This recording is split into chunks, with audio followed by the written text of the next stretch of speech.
শ্বশুরের দেওয়া discover Pulsar পাইয়া পাগল হইয়া যায়ও না। একটা ডিসকভার পালসার পাইলে ওর মাথা গরম হয়ে যায়।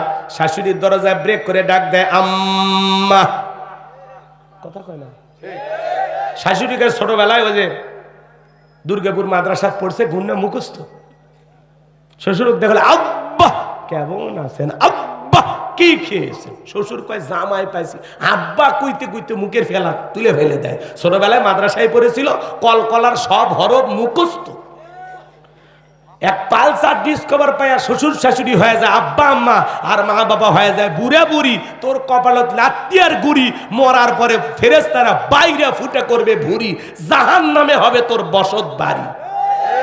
এ কপাল পোড়া শোন, ওইরকম 5টা 10টা 20টা পালসারের টাকা তোর এই 22 বছর 25 বছর লালন পালন করতে গিয়ে তোর পিছনে মা বাবা খরচ করছে। ওই টাকাটা জমাইলে দেখতে পারতিস কত টাকা নষ্ট করেছে। বেঈমান স্বার্থপর সব ভুলে গেলি। ওই মার দিকে কেমনে চোখ রাগাও, ওই বাবারে কেমনে গালি দাও। এই আল্লাহ কি বলেছেন, অকুল্লাহুমা কওলান কারীমা, সম্মান সূচক আচরণ করো, নম্র ভদ্র হয়ে কথা বলো। চোখ রাঙাও তুমি মা বাবারে। মনে রাখবা আজকে তুমি তোমার মা বাবার সাথে যে আচরণ করবা, যে ব্যবহার উপহার দিবা, তোমার সন্তান হুবহুব তোমার সাথে তাই করবে। শিক্ষিত লোকের গল্প পড়েছিলাম, শোনো। বাড়িতে অনেক ভিআইপি খাবার, তেহেরি নিহেরি বিরিয়ানি রোস্ট গরু ভুনা, খাওয়ার অভাব নেই। খাওয়া দাওয়ার শেষে সবাই চলে যাচ্ছে, একটা ভাঙ্গা প্লেটে কিছু একটু খাবার দিয়া ছোট্ট ছেলেটাকে বলতেছে এটা তোর দাদু ভাইকে দিয়া। এখনকার বাচ্চারা তো কম্পিউটার, একটা আমেরিকার নাসা বিজ্ঞানী সে কম না। ছোট বাচ্চা খুব চালাক, কিন্তু এখন কথা কয় না কেন, ছোট ছোট বাচ্চা, হ্যাঁ খুব চালাক। কথাই বলতে পারে না, সেই বাচ্চা টেক আছে না, কথা কয় না কেন। শোনো শোনো, এদিক শোনো, আমার দিক খেয়াল করো, আমার দিক খেয়াল করো, এদিক তাকাও। ওই ছোট বাচ্চাটাকে বলতেছে আব্বা আমরা এত ভালো খাইলে আমার দাদুর জন্য এই খাবার, কারণটা কি? তখন বলছিস তো তোর দাদুর বয়স হয়ে গেছে, এই খাবারে চলবে, যা বেশি কথা বলিস না। তখন বলতেছে আব্বু তাহলে আমি প্লেটটা যত্ন করে রাখবো। কেন? দাদুর মতো যখন আপনার বয়স হবে এই প্লেটে করে আমিও আপনাকে খাইতে দেবো। শিক্ষিত মানুষ বিবেকের দরজা খুলে গেছে, প্লেটের ভাত ফেলে দিয়া সন্তানকে কোলে নিয়ে বলে বাবা কলেজ বিশ্ববিদ্যালয়ে যা শিখি না আজকে তোর কাছে তাই শিখলাম। এই কথা বলে বাবাকে স্টোর রুমে ফেলাই দিছিল, সেখান থেকে বিল্ডিং এর উপরে তুললেন, আদর যত্ন করলেন, নতুন পোশাক পরায় দিলেন, খুব ভালোবাসা দেখাইতে লাগলেন।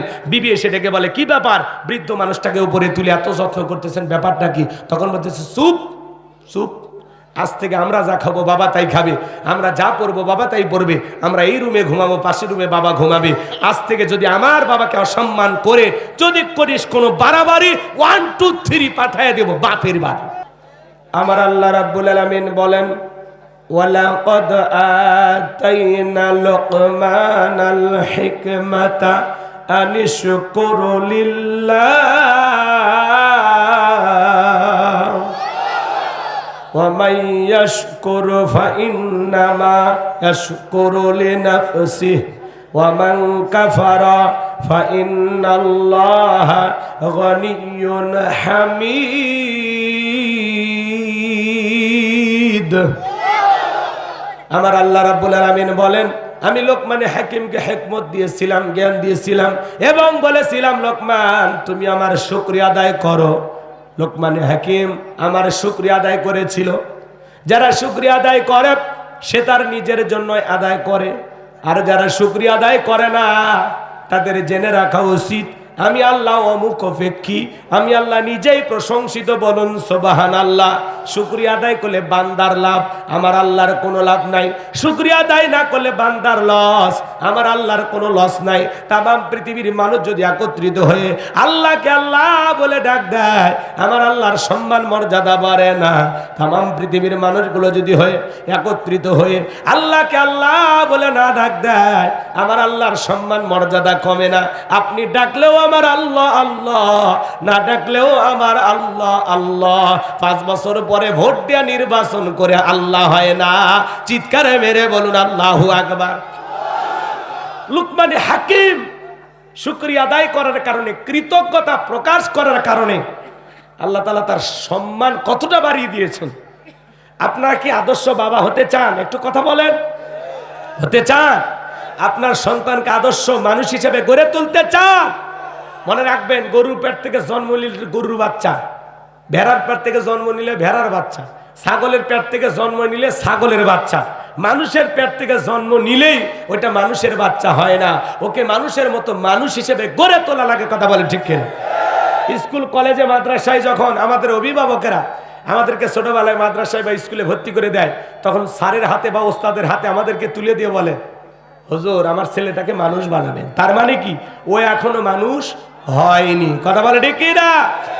এই লোকমান হাকিম তার সন্তানদেরকে ডেকে কিছু উপদেশ দিয়েছিলেন, কিছু কথা বলেছিলেন।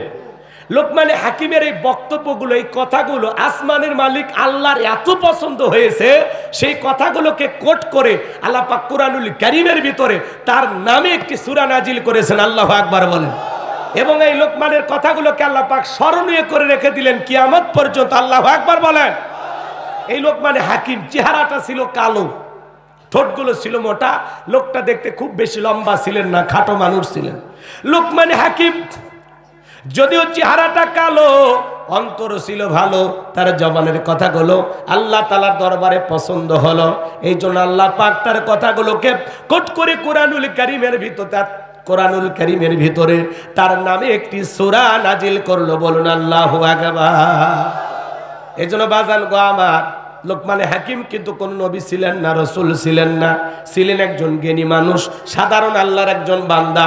কিন্তু এই সাধারণ বান্দার অসাধারণ কথা, অসাধারণ আচরণগুলো আল্লাহ তাআলার কাছে এত ভালো লেগেছেন, স্মরণীয় করে রেখে দিয়েছেন আল্লাহ পাক লোকমান হাকিমকে কোরআনুল কারীমের ভিতরে তার নামে একটি সূরা দিয়ে। চিৎকারে মেরে বলুন আল্লাহু আকবার। এই লোকমান হাকিম ছিলেন একজন রাখাল, কৃতদাস। মানুষের বাড়িতে ছাগল চরানোর কাজ করতেন। ছাগল চরানোর এক রাখালকে আল্লাহ পাক কিভাবে সম্মান দিলেন, শুধুমাত্র আল্লাহ তাআলার শুকরিয়া আদায় করার কারণে। কথা বলেন ঠিক কিনা? এজন্য আল্লাহ রাব্বুল আলামিন বলেন, ওয়ালাকাদ আতাইনা লুকমানাল হিকমাতা আনিশকুরু লিল্লাহ। আমার আল্লাহ রাব্বুল আলামিন ডেকে বলেন, আমি তো লোকমান হাকিমকে হিকমত দিয়েছিলাম, জ্ঞান দিয়েছিলাম এবং বলেছিলাম, লোকমান তুমি আমার শুকরিয়া আদায় করো। লোকমান হাকিম আল্লাহ তাআলার কৃতজ্ঞতা আদায় করেছিলেন। আল্লাহ রাব্বুল আলামিন বলেন, ওয়া মান ইয়াশকুরু ফাইন্নামা ইয়াশকুরু লিনাফসিহি ওয়া মান কাফারা ফাইন্নাল্লাহা গানিয়্যুন হামিদ। আল্লাহ তাআলা বলেন, আমি লোকমান হাকিমকে হিকমত দিয়েছিলাম, জ্ঞান দিয়েছিলাম এবং বলেছিলাম, লোকমান তুমি আমার শুকরিয়া আদায় করো। লোকমান হাকিম আল্লাহ তাআলার কৃতজ্ঞতা আদায় করলেন, শুকরিয়া আদায় করলেন। এই জন্য আল্লাহ তাআলা লোকমান হাকিমের সম্মান মর্যাদা বাড়িয়ে দিলেন। আল্লাহ তাআলা ঘোষণা করলেন, যারা শুকরিয়া আদায় করে এতে তাদের নিজেদের লাভ, আমি আল্লাহর কোনো লাভ নাই।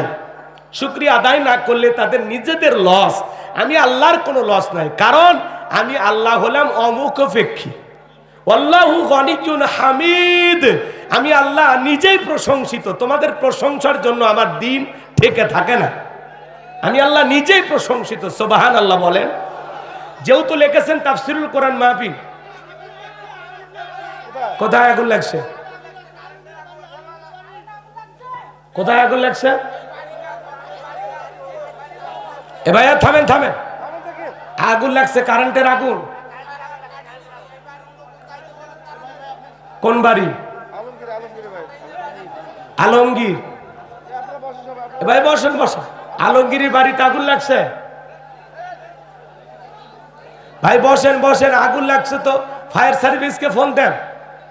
আর যারা দক্ষ আছেন, 2-4 জন ছেলে পেলে আগুন নিভানোর কাজে সহযোগিতা করতে পারেন। এভাবে বিশৃঙ্খলা করেন ভাই। এই যে আপনারা অযথা দাঁড়াইলে পরিবেশটা নষ্ট হয়ে যায়। যারা কাজ করতে পারেন, আগুন নিভানোর সাহস আছে, আপনি যদি দক্ষ হয়ে থাকেন তাহলে যান, যা আগুন নিভায়। আগুন নিভানো হয়ে গেছে, আগুন থামে গেছে। আলহামদুলিল্লাহ বলেন। এটুকুর জন্য আলোচনা।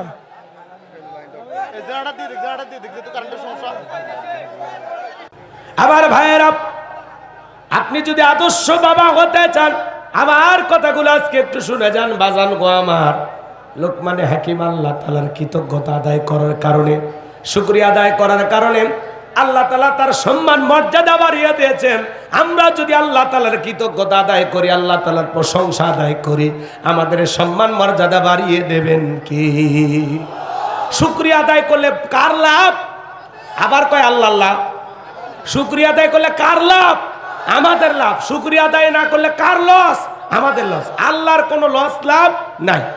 লাভ ক্ষতি যা হওয়ার আমাদের। কথা ক্লিয়ার না ভেজাল আছে? ভালো করে শুনে যান আমার ভাইয়েরা। আল্লাহ রাব্বুল আলামিন বলেন, লাইন শাকারতুম লাযিদান্নাকুম ওয়া লাইন কাফারতুম ইন্না আযাবি লাশাদীদ। আমার আল্লাহ রাব্বুল আলামিন ডেকে বলেন, নিয়ামত পাওয়ার পরে যারা শুকরিয়া আদায় করে, আমি আল্লাহ পাক তাদের নিয়ামত সমূহগুলোকে বাড়ায় দেয়। বলুন সুবহানাল্লাহ।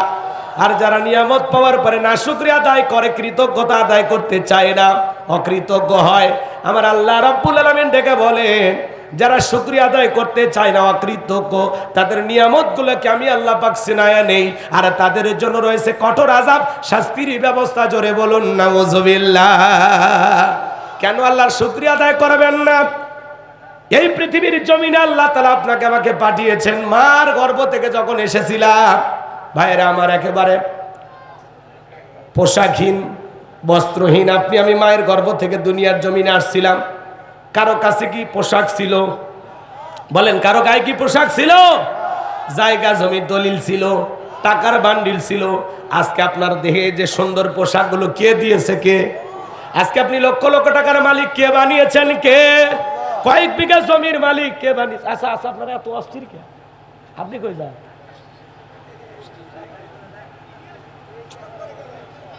না না, আমি এই এতটা বসা পছন্দ করি না। এই চেয়ারটা নামে দেন।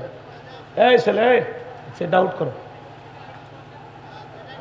না না, আবার আর একজন বসে 5 মিনিট পর উঠে যায়। এই চেয়ারটা আউট করে দেন।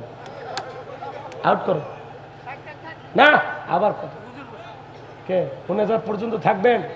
বসে। এত এত কাইডি ভাল লাগে না। আশেপাশে 2-4 জন থাকলে থাকেন, না থাকলে চেয়ার সব আউট করে দেবেন। আর চেয়ারম্যান বসছে, বলতেছে আপনার পৌঁছে দেওয়ার পর্যন্ত আমি আসি। আল্লাহ কবুল করেন। আমি আসলে বিস্তারিত ব্যাখ্যা আজকে দিতে পারবো না, কারণ আপনারা যে পরিবেশ দিচ্ছেন, এই পরিবেশে আলোচনা হয় না। মন এলোমেলো হয়ে গেলে আসলে কথা বলা কঠিন হয়ে যায়। তারপরে যতটুকু সম্ভব আমি বলার চেষ্টা করব ইনশাআল্লাহ। শোনেন ভাই, কেন আল্লাহ তাআলার কৃতজ্ঞতা আদায় করবেন না? যে আল্লাহ তাআলা এত সুন্দর করে আপনাকে আমাকে সৃষ্টি করলেন। লাকাদ খালাকনাল ইনসানা ফি আহসানি তাকওয়িম। আল্লাহ বলে, বান্দা সুন্দর গঠন দিয়া, সুন্দর আকৃতি দিয়া আমি আল্লাহ তাআলা বড় সুন্দর করে তোরে বানাইছি। চিৎকার মেরে বলুন সুবহানাল্লাহ। এই পৃথিবীর জমিনে তাকায় দেখেন, কত মানুষ কানে শুনতে পারে না, চোখে দেখতে পারে না, 2টা হাত কাজ করে না, 2টা পা কাজ করে না, তারপরেও কি তারা আল্লাহ তাআলাকে ভুলে গেছে না? পারস্যের কবি শেখ সাদী রহমতুল্লাহ আলাই, পায়ে এক জোড়া জুতা নাই, স্যান্ডেল নাই, মনটা বড় খারাপ, ডেকে বলে, আল্লাহ আমি এত বড় কবি আর আমার পায়ে এক জোড়া জুতা নাই। পথ চলতে চলতে তাকায় দেখে আল্লাহর একজন গোলাম পথের মধ্যে বসে আছে, যার 2টা পা নাই। চোখের পানি ছেড়ে দিয়ে কাঁদলেন আর সিজদায় মাথা নত করে বলে, আল্লাহ আমার 2টা পায়ে জুতা নাই, স্যান্ডেল নাই, তাই মন খারাপ করেছি। আরে পৃথিবীর জমিনে তোমার এমনও বান্দা আছে যার 2টা পায়ে নাই, স্যান্ডেল পায়ে দেব কোথায়? তার চাইতে তো আমারে তুমি ভালো রাখছো। চিৎকার মেরে বলুন আলহামদুলিল্লাহ। কুড়িগ্রাম জেলা একবার ওয়াজ করতে গেছিলাম, অন্ধ হাফেজ সাহেব একসাথে খাওয়া দাওয়া করতেছিলাম বাজান, হঠাৎ করে বিদ্যুৎটা চলে গেল।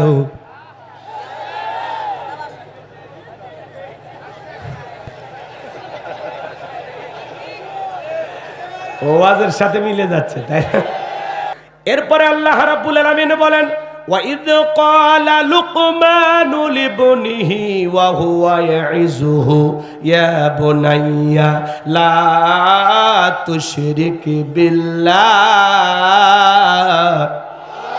إِنَّ الشِّرْكَ لَظُلْمٌ عَظِيمٌ।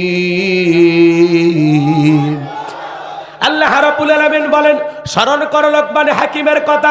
যখন লোকমানে হাকিম তার কলিজার টুকরা সন্তানদেরকে একত্রিত করে সুন্দর করে আদর করে ডেকে বলতেছেন, ইয়া বোনাইয়া, হে আমার বর্ষে আমার কলিজার টুকরা সন্তান, লা তুশরিক বিল্লাহ, আল্লাহর সাথে কখনো কাউকে শরীক করা যাবে না। ইন্না শিরিকা লা যুলমুন আযীম, শিরিক হলো সবচাইতে বড় জুলুম, সবচাইতে বড় অপরাধ, সব পাপের বড় পাপ। একটা ছেলে ডেকে বলে, আব্বা আমার ওয়াজ নসিহত হবে না, ইমামতি হবে না, আপনি আমার কিছু টাকা দেন, আমি একটু ব্যবসা বাণিজ্য করব। বলেন তো বাজান, হাজির বেটা সবাইকে হাজি হয়? আলেমের বেটা সবাইকে আলেম হয়? ডাক্তারের বেটা সবাইকে ডাক্তার হয়? পাজির বেটাও হাজি হয়, আলেমের বেটাও জালেম হয়, ডাক্তারের বেটাও ডাকাত হয়, কথা বলেন ঠিক কিনা? আবার ডাকাতের বেটাও ডাক্তার হয়, জালেমের বেটাও আলেম হয়, কথা বলেন ঠিক কিনা? ছেলেটাকে বলে, আব্বা না আমার দিয়ে ওয়াজ নসিহত হবে না, আপনি টাকা দেন, আমি ব্যবসা বাণিজ্য করবো, আমি ইমামতি করতে পারবো না। লোকমানে হাকিম ডেকে বলে, ছেলেরে তোমার যে টাকা দেবো এমন টাকা তো আমার কাছে নাই। ডেকে বলে, আব্বা যেভাবে হোক টাকা আমারে দেন। তখন লোকমানে হাকিম বলতেছে, শোনো, আমি আমার এক বন্ধুর কাছে টাকা পাই, সে একটা দ্বীপে বসবাস করে, আজ পর্যন্ত বহু মানুষকে টাকা নিতে পাঠাইছি, কেউ ফেরত আসেনি। তো তুমি আমার ছেলে, তুমি যদি যাও, তোমার যদি কোনো বিপদ হয়, আমি বাবা হয়তো সহ্য করতে পারবো না, অতএব তোমার এই টাকা আনার দরকার নেই। ছেলে বড় না সরবন্ধ, আব্বা যেভাবে হোক আমার ঠিকানা দেন, আমি যাবই। ছেলে যখন ছাড়ে না, বাবু যেতে দিতে চায় না, পরিশেষে লোকমানে হাকিম রাজি হয়ে বলল, বাবা শোনো, বাড়ি থেকে যখন বের হয়ে যাইবা 2 রাকাত সলাতুল হাজতের নামাজ আদায় করবা, আর মনে রাখবা বিপদের আগে আর পরে 2 রাকাত করে সলাতুল হাজতের নামাজ আদায় করবা। চিৎকার মেরে বলুন আল্লাহু আকবার। এইবার লোকমানে হাকিম তার সন্তানকে বুঝিয়ে বললেন, বাবা শোনো, বাড়ি থেকে যখন বের হয়ে যাইবা, মরুভূমির বিশাল রাস্তা পাড়ি দিতে গিয়ে দেখবা একটা জঙ্গল দেখা যায়, সেখানে ঝরনার পানি পড়তেছে, প্রয়োজন মোতাবেক পানি পান করবা। সামনে যায়, পিছন দিকে তাকায় দেখবা আর জঙ্গলটা দেখা যায় না। সফরের পুরো ঘটনা বাবা সুন্দর করে অনেক কিছু অগ্রিম জানায় দিলেন। এবার ছেলেটা রওনা করলো, বাবা যা যা বলেছেন তাই হয়ে গেল। লোকমান হাকিমের সন্তান পথ চলতে চলতে তাকায় দেখেন বিশাল একটা বটবৃক্ষ, ছায়ার ওই গাছের নিচে একটা মুরব্বী বসে আছেন। মনে চাই ক্লান্ত শরীরে একটু আশ্রয় নেই, কিন্তু বাবা বলেছে গাছের ছায়া আশ্রয় নিলে তোমার বিপদ হতে পারে। মুরব্বী দেখে বলে, বাবা এদিকে আসো। বলে না, বাবা বলেছে আশ্রয় নিলে বিপদ হবে। বলে, তোমার বাবা কি বলে নাই চলতি পথে যদি একটা মুরব্বীর সাথে দেখা হয়ে যায়, মুরব্বী যা বলবে তুমি তাই শুনবা? বলে, হ্যাঁ বলেছে। ভয় পাওয়ার কোনো কারণ নাই। ও লোকমানে হাকিমের ছেলে, তুমি আমার কাছে আসো। গাছের ছায়ায় যখন আশ্রয় নিলেন, ক্লান্ত শরীর, মুহূর্তের মধ্যে 2 চোখে ঘুম চলে আসলো। গাছের গোড়ায় থাকা বিষাক্ত সাপ বের হলো। লোকমানে হাকিমের সন্তানটাকে সবল মারলেন। মুরব্বী তাকা দেখে সত্যি তো ছেলেটার বড় বিপদ হয়ে গেল। এইবার সাপটাকে ধরলেন, লোকমানে হাকিমের সন্তানটাকে বিষ মুক্ত করলেন। ধারালো একটা বস্ত্র দিয়া সাপটাকে 2টা টুকরো করে পিছনের অংশ ফেলায়া দিলেন, আর মাথার অংশটা লোকমানে হাকিমের সন্তানের ব্যাগের ভিতরে রেখে দিলেন। ঘুম থেকে যখন জাগ্রত হয়েছেন, ডেকে বলে, বাবা সত্যি তোমার বিপদ হয়েছিল, বিষাক্ত সাপ তোমাকে সবল মেরেছিল, আমি তোমাকে বিষ মুক্ত করে দিয়েছি। এইবার ছেলেটা শুকরিয়া আদায় করলেন, 2 রাকাত সালাতুল হাজতের নামাজ আদায় করলেন। আর ডেকে বলে, মুরব্বী ওই জনবসতিত এলাকায় গিয়ে বাবার পরিচয় দিলে ওরা আমাকে সেই দ্বীপের রাস্তাটা দেখিয়ে দিবে। মুরব্বী ডেকে বলে, বাবা আমি যদি তোমার সঙ্গী হই তোমার কি কোনো আপত্তি আছে? বলে না, চলেন যাই। এইবার 2 জন মিলে চলে গেলেন। ওই জনবসতিত এলাকায় যখন যায়, লোকমানে হাকিমের পরিচয় দিয়েছেন, সবাই আদর করতে লাগলেন, ভালোবাসা দেখাইতে লাগলেন। আপনাদের এলাকায় বাংলাদেশের সবচেয়ে বড় বক্তা, সবচেয়ে বড় আলেমের ছেলে সে যদি পরিচয় দেয় আমি আল্লামা সাইদি হুজুরের সন্তান, আপনারা কি একটু ভালোবাসা দেবেন কিনা? আদর যত্ন করবেন কিনা? ডক্টর মিজানুর রহমান আজহারী ভাই, তার ছেলে যদি আপনাদের এলাকা আসে একটু ভালোবাসা দেবেন কিনা? আল্লাহ মামুনুল হক, তার সন্তান যদি আপনাদের এলাকা আসে ভালোবাসা দেবেন কিনা? কার কারণে? বাবার কারণে। কথা বলেন না কেন ভাই? বড় বড় আলেমদেরকে আপনারা মহাব্বত করেন, ভালোবাসেন। তার সন্তান যদি এলাকায় আসে তাকেও আপনারা মহাব্বত করবেন, শুধুমাত্র ওই বাবার প্রতি ভালোবাসা থাকার কারণে। তো লোকমানে হাকিমের সন্তানকে সবাই খাওয়াইতে লাগলো, বাড়িতে জায়গা দিতে লাগলো, খুব আদর আপ্যায়ন করতে লাগলো। এমনকি ওই এলাকাটা একটা সুন্দরী মহিলা ছিল, বাবা আগেই বলেছে খবরদার ওই এলাকায় গেলে একটা মেয়ে সুন্দরী আছে, তারে কিন্তু বিয়ে করা যাবে না, করলেই বিপদ হবে। বাবা আগেই বলে দিস। এইবার সবাই বলতেছে বাবা বিয়ে করার না করো পাত্রী দেখো। কথা কয় না কে? কি দেখো? পাত্রী দেখো। এইবার সবাই যখন অনুরোধ করছে লোকমানে হাকিমের সন্তান, তখন পাত্রী দেখার জন্য চলে গেল। এইবার ভাইয়েরা আমার, মেয়েটাকে যখন সামনে নিয়ে আসছে, মেয়েটা এত সুন্দরী, সেই সময়ের বিশ্ব সুন্দরী বললেও ভুল হবে না।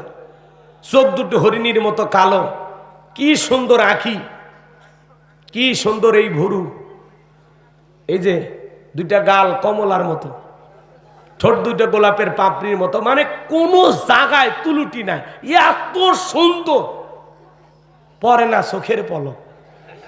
কি ওই মেয়ের রূপের ঝলক! লোকমানে হাকিমের সন্তান দেখে কি খাইছে? কি খাইছে? ক্রাশ খাইছে না? মেয়েটাকে দেখে পছন্দ হয়ে গেল, মনে মনে ভাবতেছে বিয়ে যদি করি এই মেয়েকে করব, বউ থাকলে তো এরকম সুন্দরী বউ দরকার। মারহাবা কর। রাগ করতেছে?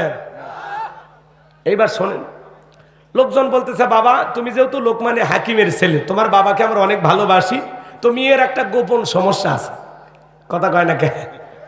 এলাকায় যখন আপনারা পাত্রী দেখতে যান, আশেপাশে খবর নেন না যে মেয়ের কি সমস্যা, তখন ওই পাশের বাড়ির লোক বলে এই মেয়ের কথা বলতেছেন, 7 দিন আগেই কক্সবাজার একটা ছেলের হাত ধরে ঘুরে নফল নামাজ পড়ে বাড়িতে আসছে। কথা কন না কে? এলাকায় সব গোপন তথ্য। আমার এলাকার এক ছেলের বিয়ে করবি, ওর 1 শতক জমি নেই, ঘটক দেখে দিচ্ছে, কই এই যে এই চোখ দিয়ে তাকাচ্ছেন যতদূর পর্যন্ত, এ পুরো জমি ওই ছেলে। মানে ঘটকেরা তো মিথ্যা কথা কয়, নান্টু ঘটক থাকে না। আচ্ছা যাই হোক, ওইদিকে আমরা যাব না। আমি যেটুকু কথা আপনাদের সামনে বলতে চাই শোনেন, কথা পেঁচাইলে অনেকক্ষণ লাগবে, কষ্ট হয় আপনাদের। এইবার লোকমানে হাকিমের সন্তান সবাই দিকে বলতেছে বাবা শুনে নাও, জেনে নাও, আমি যে কথা তোমাদেরকে বলতে চাই, ও লোকমানে হাকিমের ছেলে, এই মেয়েটার একটা গোপন সমস্যা আছে বাবা। এর আগে 1 বার নয় 2 বার নয় 10 বার মেয়েটার বিয়ে হয়েছিল, প্রত্যেকটা স্বামী বাসর ঘরে মারা গেছে, একটা স্বামীও জীবিত বের হয় নাই। তোমার সিরিয়াল 11 নাম্বার। এইবার তুমি বলো রাজি আছো কিনা? কথা বোঝেন নাই?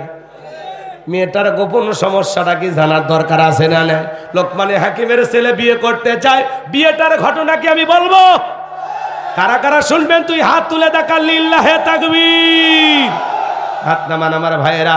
লোকমানে হাকিম তার কলিজার টুকরা সন্তানদেরকে বলতেছেন, ইয়া বুনাইয়া, হে আমার বর্ষ, আমার কলিজার টুকরা সন্তান, হে আমার হৃদয়ের স্পন্দন। সন্তানদেরকে আদর করে ডাকবেন, আদর করে ডাকবেন। কোরআন আপনাকে শিখাচ্ছে সন্তানদেরকে কিভাবে ডাকতে হয়। আল্লাহু আকবার।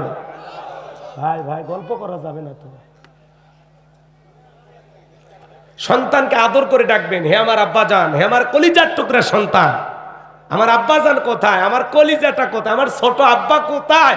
আদর করে যদি সন্তানকে ডাকেন, ডাকে যা বলবেন ও তাই শুনবে। কথা বলে ডেকে না, কিন্তু আমাদের ব্যবহার তো এত ভালো না।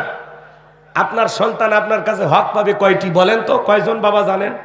আপনার সন্তান আপনার কাছ থেকে কয়টি হক পাবে বলেন? 11। আর কি কয়টা? একজন কয় 5টা। 11, তাই না? ভালো করে শুনছেন, আপনার সন্তান আপনার কাছে হক পাবে 12টি। জোরে বলেন কয়টি? রাগ করতেছেন? সন্তানের 1 নাম্বার হক কি? সন্তান জন্মগ্রহণ করার সাথে সাথে একটা সেলফি তুলে ফেসবুকে পোস্ট করে লিখতে হবে জীবনের প্রথম বাবা হলাম।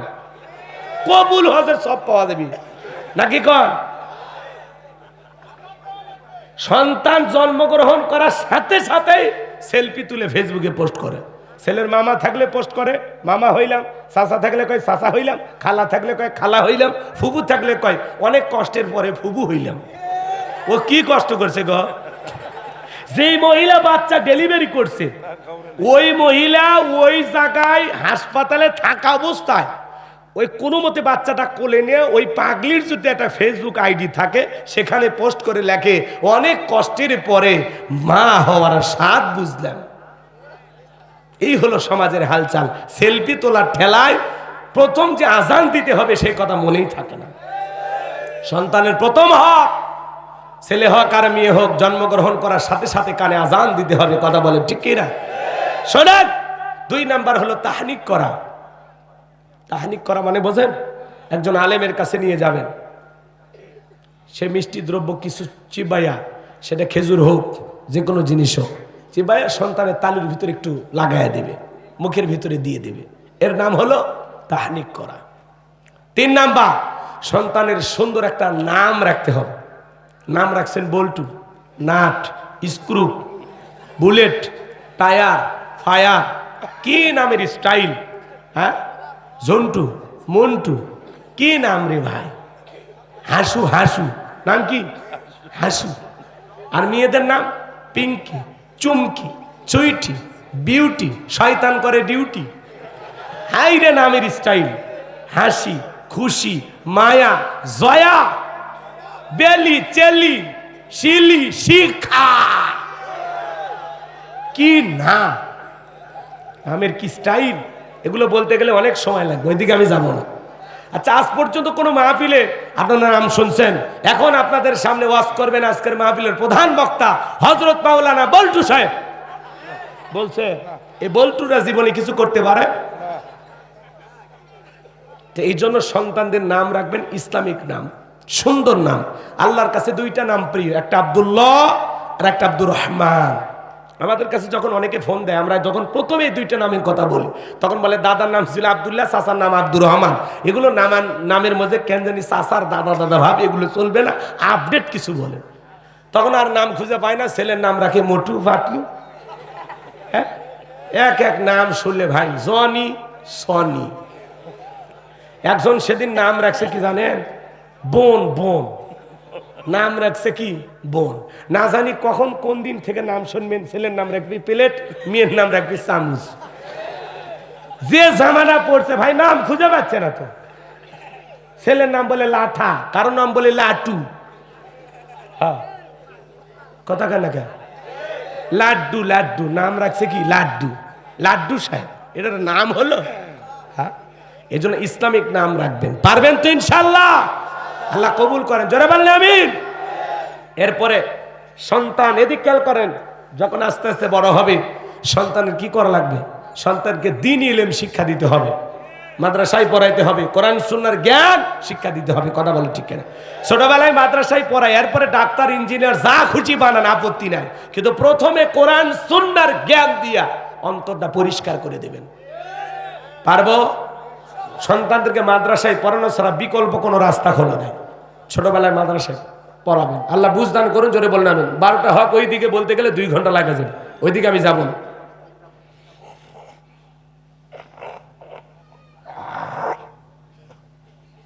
আমার ভাইয়েরা, আমি যে কথা বলতে চাচ্ছিলাম বাজান, লোকমানে হাকিম তার সন্তানদেরকে ডেকে বলেন, ইয়া বুনাইয়া, হে আমার বর্ষ, আমার কলিজার টুকরা সন্তানেরা, লা তুশরিক বিল্লাহ, আল্লাহর সাথে কখনো কাউকে শরীক করো না, আল্লাহর সমকক্ষ কাউকে স্ত্রী করো না, আল্লাহ ছাড়া অন্য কাউকে উপাস্য হিসাবে মানা যাবে না। বলেন তো বাজান, আসমান আর জমিনে আল্লাহর সমকক্ষ কেউ আছে? ওয়ালাম ইয়াকুল্লাহু কুফুয়ান আহাদ, আকাশ আর জমিনে আল্লাহর সমকক্ষ, আল্লাহর সমতুল্য আর কেউ নাই। চিৎকার মেরে বলুন আল্লাহু আকবার। সন্তানদেরকে বলতেছে, লা তুশরিক বিল্লাহ, আল্লাহর সাথে কখনো কাউকে শরীক করবা না। ইন্নাশ শিরকা লাযুলমুন আযীম,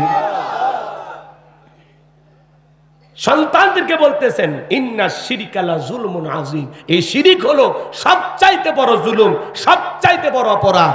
বড় শিরিকগুলোকে শিরিক আকবর বলা হয়, ছোট শিরিকগুলোকে শিরিক আসগর বলা হয়। শিরিক মোট 42 প্রকার, এগুলোকে ভাঙলে হয় 70 প্রকার, সেগুলোকে আবার ভাঙলে হয় 120 প্রকার।